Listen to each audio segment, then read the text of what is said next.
So why it's important and what we're going to talk about today? Why it's important for you to pay attention and to listen to this morning's sermon? To reflect on our willingness to listen to God's voice, both when He affirms us and when He corrects us. And to ask whether we truly seek His truth or only the voices that tells us what we want to hear. Welcome to the sermon. I don't want to hear that. So now, yeah, I don't want to hear that. So today we're going to be in the middle of chapter 2, and next Sunday we're going to be at the ending of chapter 2 and the beginning of chapter 3. So we're in verse 6 today. Verse 6 will say, Don't say such things. The people respond. Don't prophesy like that. Such disasters will never come our way.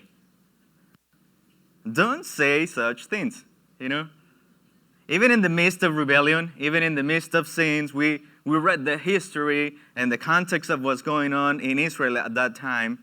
And it wasn't great. They were rebelling against the Lord. There was a lot of sin. There was a lot of misbehavior from the kings and also from some of the rulers and the governors and the priests. And a bunch of bad things were happening at the time. And the prophets were telling that something was off, that something shouldn't be happening at that point. And the people respond, don't say such things. I don't want to hear that. Even in the midst of when we know that maybe we're doing something wrong. We know, I don't want to hear that. Don't say such things, And I wonder how often do we get into that situation, It was evident that they were not doing good. It was evident that they were just taking possessions. They were just, because they had the power to do so, they were doing things against what the Lord wants for them and for the community. And when the prophets and when people were coming to say, hey, why are you doing that? Don't say such things. Don't say such, don't prophesy like that. And I don't know if you have been in that situation ever before at some point in your life, where you're like, don't tell me that.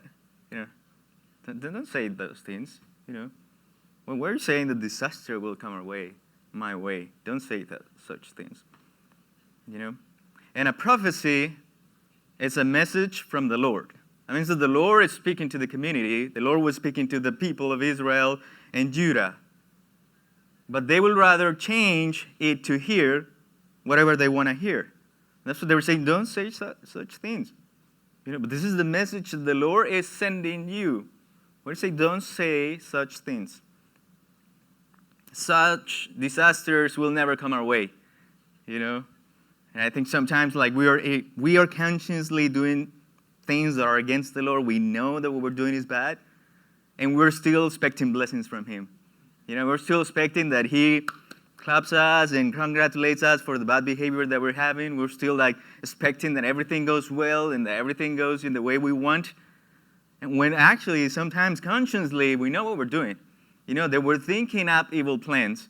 They were waking up in the morning, they were operating based on those evil thoughts. They knew what they were doing. They've been thinking about that before. It wasn't like in something unconscious.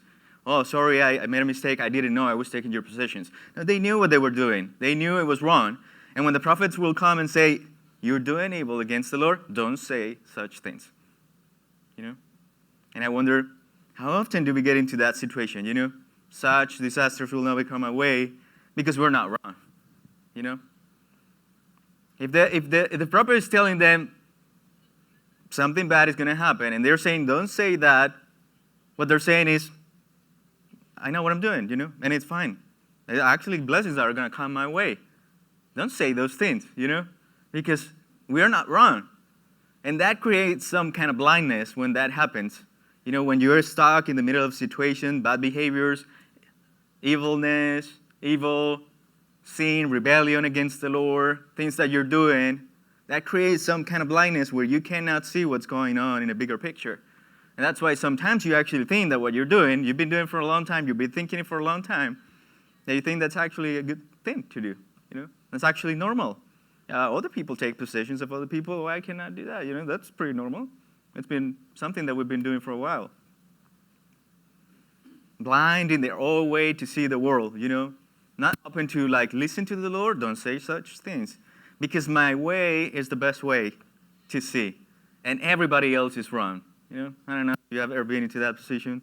You have people telling you, hey, be careful, what you're doing is not good. No, what I'm doing is fine. And then another person, different person, be careful what you're doing. What I'm doing is fine. So it's like you're the only one saying that everything is good, and everybody else is wrong. You know, I don't know, have you ever been in that position where you think that everybody else is wrong, and just the things that I do and the way I see the world is the way that is good.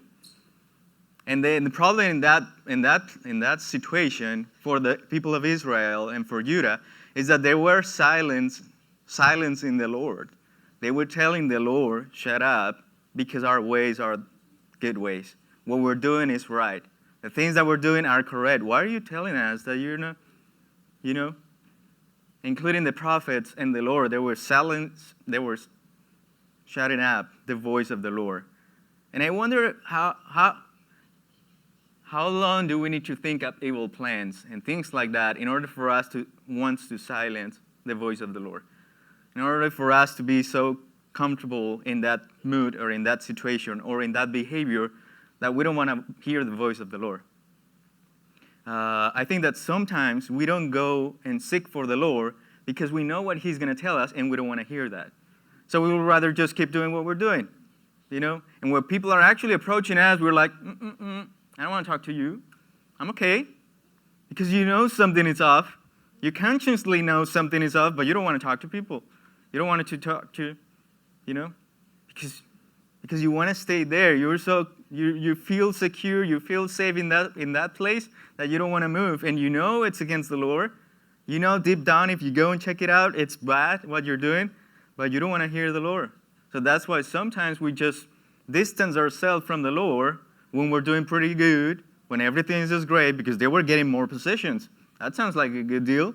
That sounds like a good result. Like if you're taking more things, you're getting more blessings in that way, more power, more things. It sounds like the Lord is blessing me. Why are you saying that He is against me? It doesn't make sense. So you're doing bad behaviors, you're doing bad things, and the job is going great, your friends are doing great, and you're getting more money and things like that, so everything is just great. Why are you saying that the Lord is against me? No. But you actually know that you've been away from the Lord, that you're doing things that you shouldn't be doing, and you actually don't want to go and get closer to the Lord because you know what He's going to tell you. And maybe you've been there, I've been there sometimes, where I don't want to talk to Him because I don't want to hear what I know He's going to tell me. Don't say such things, They silence the prophet, they silence the Lord, and I don't know if we were doing that. Verse 7. This is Micah telling them, should you talk that way, O family of Israel? Will the Lord's Spirit have patience with such behavior? If you will do what is right, you will find my words comforting. If you will do what is right, you will find my words comforting. So if you're doing good, according to Micah, you're going to be good with the prophecy. You're going to be good with what I'm telling you. Because, the Lord is bringing justice. So that means that if someone is doing wrong, which is not you, that person is going to, or that group of people, or that community, or whatever, is going to see the Lord. Is going to experience the Lord. So why is this comforting you? Well, Micah is saying, well, maybe, and what's happening is that because you're not doing good, that is bringing you discomfort, and you don't want that. Because it's against what you're doing. It's against your deeds. It's against your actions. You know they're wrong, but you want to just keep doing them. So that's why my words, says Micah, are bringing discomfort to you, and you don't like to hear those voices. So maybe that could be like a way for us to identify if what I'm doing is correct or not, is when the voice of the Lord comes into my presence, into my place, into my ears, in whatever way. Am I feeling good about it? Because the Lord is bringing justice, because God is love, and He's going to do good things in my life? Or am I feeling discomfort just because He's taken me out of that zone, that comfort zone that I've been to for so long? Like when we're doing things wrong, we don't want other people to tell us things. I don't want people to tell me that I'm doing wrong. And normally we say, I don't know what's the word. I think I have a word in Spanish, descaradamente. I don't know what's the word in English, but anyway, like, anyone? Descarado? Is that from Colombia? It's not a bad word, or maybe a little bit.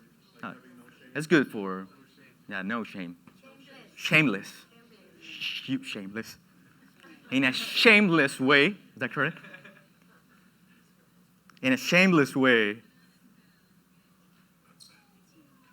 He's like, I don't want to talk to you. I don't want to talk to you. Because, and this is what I was going to say, because I know what I'm doing. He's like, there you go. You know that what you're doing is bad. Why are you doing it? I don't want to hear it anymore. I know that then why are you doing it? Why do you want to silence the prophets? Why do you want to silence the voice of the Lord that is telling you, stop, if you already know that what you're doing is not good? Like, I don't want to hear it or the people telling me. I know I'm doing wrong. Then why are you doing it? If you want people not to tell you those things, maybe because the Lord is using other people to tell you things that you're doing that are not good, then stop doing those things, and then people are not going to come to you and say, hey, what you're doing is probably not good. But in a shamefulness way, you say, I know what I'm doing. I don't need other people to tell me. Then just change, buddy. Why are you in such behavior? Or maybe it's because you think that what you're doing is correct. And you're actually expecting blessings from the Lord in that place and in that position. If you will do what is right, you will find my word comforting. Yet to this very hour, my people rise against me like an enemy. You steal the shirts right off the backs of those who trusted you, making them as ragged as men returning from battle. When you tell all the people that they are doing something wrong, now you become their enemy. When other people tell you that you're doing something wrong, now you don't want to talk to them anymore. Now because they're not encouraging you to keep doing that, now they're not your friends anymore. Now they're your enemies because they don't understand us. They don't understand me. Why?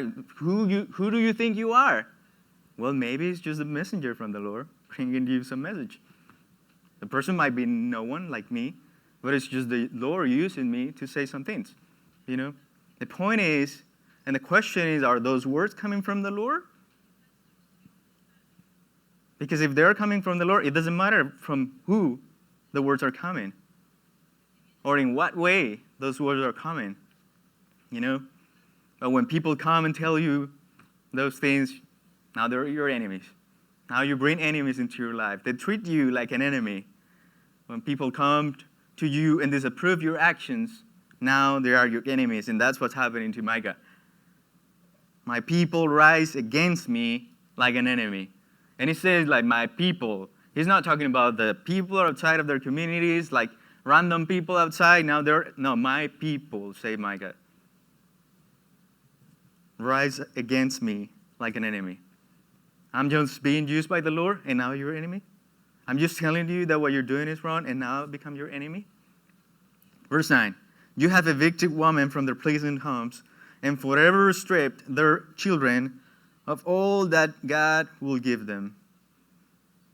They were taking women out, children out of their places that in the first place didn't belong to them. That land was given to God, to the whole community. And now they're taking other women and children, so the least powerful children and women at that time, they didn't have enough power to say, you know what, you're not taking my place. And he was like, okay. And they're doing that against the poor, against the weak, places that didn't belong to them. Because they had the power to do so. That's what we talked about last Sunday. Just because they had the power to do so. Now, a good question connected to the last Sunday is, how are we using our power? And how are we treating and bringing justice to the people that don't have enough power, that don't have a voice, that don't have a place in the community to say so, like children and women at the time? Who are the children and the women at the time that we're taking advantage of because we're taking their positions? And when I talk about last Sunday, that in this context, it's talking about like physical places. But I was thinking sometimes we don't take physical places, but I take your joy. I take your peace. I take your happiness. I take the things that you're enjoying. I take those things just because I have the power to do so.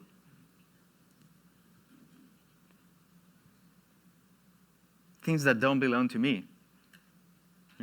like the peace and the joy of another person, and I've just taken it just because I have the power, just because I want to please myself, just because it seems good to me. And those things are still happening today. Like even the physical stuff, like going, taking positions and stuff, those things are happening in these days. And how are we acting? What are we doing against that to bring justice, to hear to God's voice, and to do something in love for our communities? Or are we just in silence? Verse 10, I've begun. This is no longer your land and home, for you have filled it with sin and ruined it completely. This place was given to you as the promised land, but out of power and greed and selfish desire, you have been taking other people's possessions, joy, peace, comfort, and everything. Get out of here. You don't belong here anymore. Oh, you think you have a lot of power? You think you're so powerful? Let me tell you something. This is not yours. Get out of here. This is no longer your land. Get out of this place. Because I'm bringing justice, because I see what you're doing against my people. I see such behaviors. Why are you doing that? You don't want to listen to the prophets. You don't want to hear the things that I'm telling you. You know what? Get out of here, because there are some times that there are some consequences of the actions that we're doing. Sometimes they just go without consequences, at least that we can see, and we just keep operating and keep doing and getting more. But sometimes you can see consequences of their actions, and we're going to see that through the book of Micah. We're going to see also the love of God in the midst of those situations. Verse 11, suppose a prophet full of lies will say to you, I'll preach to you the joys of wine and alcohol. That's just the kind of prophet you will like. Ouch. You just want a prophet that tells you what you want to hear? Ouch. You know? About the joys of wine and alcohol, just party all together. That's what we want to hear, just blessings and abundance. And you're doing great, Danny. Just keep doing. You're nothing else to do. You're the great, you're the best. But that's the kind of prophet that I like. I don't want a prophet that comes to me and says, Danny, what are you talking about? Oh, this situation. Oh, I don't want that. Who wants that? We're not designed for pain and discomfort. We're designed to be in comfort zones. You know, that's just the kind of prophet that you want. Micah said, you will love me if I preach to you about that. Because that's just the kind of prophet that you like. So the question is, what kind of prophet do you like? What kind of prophet have you been looking forward these days, this week, last year? What kind of voice from the Lord have you been expecting? What kind of blessings? You know, what kind of message do you want to hear? Because sometimes if you're clear about what you want, I just want to hear this, then you're going to hear anything else. You just want to hear that particular thing, specifically. I don't want to hear anything else. Are we willing to hear a message from the Lord that can give us comfort if we're doing good, or discomfort if we're doing evil? Are we open in both scenarios? Maybe this is going to bring me discomfort. Maybe this is going to bring me comfort. It depends on what we're doing. It depends on the context. What's going on at the time in your life. Or we just want to be approved in the midst of our disobedience. What kind of prophet do we want? The people of Israel, mainly the powerful, got into that. They just wanted to hear whatever they wanted to hear. They just wanted to hear blessings from them. And what are we doing not to get into that? We see the history, we see the story of the nation of Israel. Sometimes we look at the story and we say, oh yeah, that was 2,000 years ago. But it's happening right now. In different ways, in different contexts, with different people. You know. How are we using our power and our privilege with our neighbor? In our communities? How are we using the power that we have to bless other people and not just to bless myself? To give to other people and not just to take away from other people? How much are we willing to listen to God's voice and be open to whatever He's going to tell us? Even if we like it or not? How much are we open to actually come to His presence and say, like, I want to hear you? Because even if I know that I'm in disobedience, even if I know that there might be consequences, I know that your love is bigger than everything. I know that your grace is bigger than all those things. And I'm willing to be in your presence to listen from you, even if I'm wrong. How willing are we to get into that place and to get into this comfort zone of like maybe God telling us, you have not been doing good then. You need to do this in a better way. You need to say these things in a better way. You need to act in a different way. You need to treat people in a different way. You need to pay attention to your people in a different way. You need to pay attention to yourself in a different way. You have been ignoring the people, your community. How much are we willing to listen to God's voice? To not get into, I don't want to hear that. God bless you.